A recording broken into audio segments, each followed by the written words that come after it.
தொழில் செஞ்சுக்கிட்டே தான் இருக்கேன், பணமும் வருது, ஆனா லாபம் இல்லை. வர்றது போறது செலவுக்கு மாத்திரமே இருக்கு.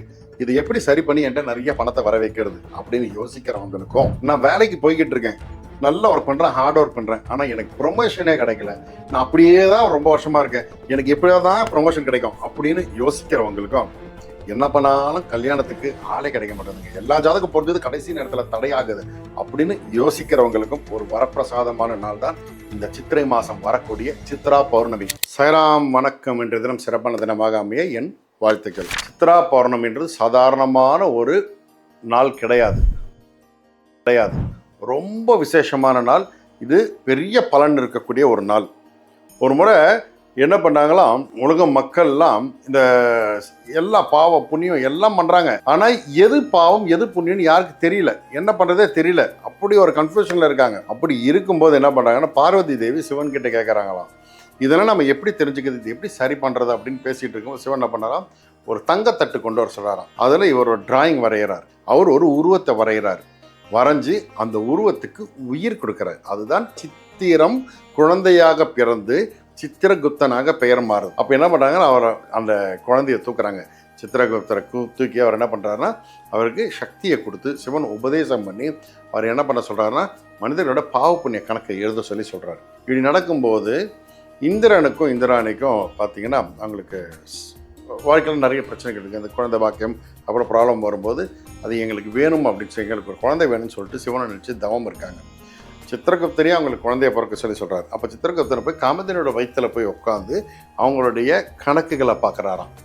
பார்த்ததுக்கு அப்புறம் தான் குழந்தைய பிறக்கதே அக்செப்ட் பண்ணுறாரு. பெரிய புராண கதைகள் இருக்குது.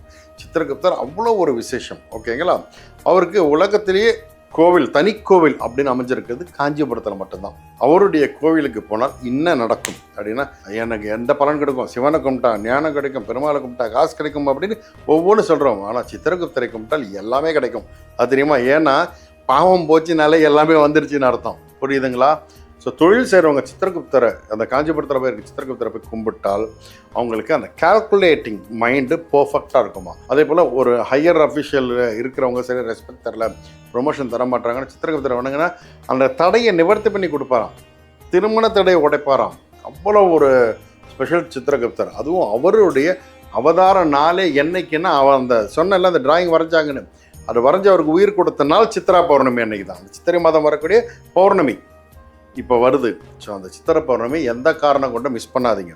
முடிஞ்ச அளவுக்கு காஞ்சிபுரம் போய் அவரை கும்பிட்டுருங்க. இன்கேஸ் என்னால் போக முடியல, என்னுடைய நிலை தொழிலோ இல்லை நான் வேறு ஊரில் இருக்கேன், என்னால் வர முடியல, என்ன பண்ணுறது அப்படின்னா, ஒரு அகல் விளக்கு எடுத்துக்கிட்டு சுத்தமான நெய்யை விட்டு ஏற்றுங்க, பசு நெய் விட்டு விளக்கு ஏற்றிட்டு, சித்திரகுப்தா என்னால் வர முடியல, மன்னிச்சிருங்க, என்னுடைய சூழ்நிலை என்னால் வர முடியல, அதனால் உன்னை இங்கேருந்து வணங்குறேன், என்னோட பாவங்களை அழித்து எனக்கு வாழ்க்கைக்கு தேவையான எல்லா சௌபாக்கியத்தை கொடுங்கன்னு சொல்லிட்டு வெத்தலைப்பாக்கு பழம் வச்சு கொஞ்சோண்டு ஒரு சின்ன வெல்லம் பீஸ் வச்சு கும்பிடுங்க. கும்பிட்டுட்டு ஆத்மார்த்தம் ஒரு 15 நிமிஷம், மினிமம் அரை நாழிகை 12 நிமிஷம், அதனால் அது தாண்டணும். 15 நிமிஷம் வந்து இந்த ஒரு பிரார்த்தனை வச்சுட்டு கொண்டு ஊதுவத்தி கற்பூரம் காமிச்சிட்டு அந்த வெள்ளத்தை எடுத்து சாப்பிட்ருங்க. கண்டிப்பாக வாழ்க்கை மாறும், நினைத்த காரியங்கள் நடக்கும், நல்லது நடக்கும், நல்லது மாத்திரமே நடக்கும். சாய்ராம்.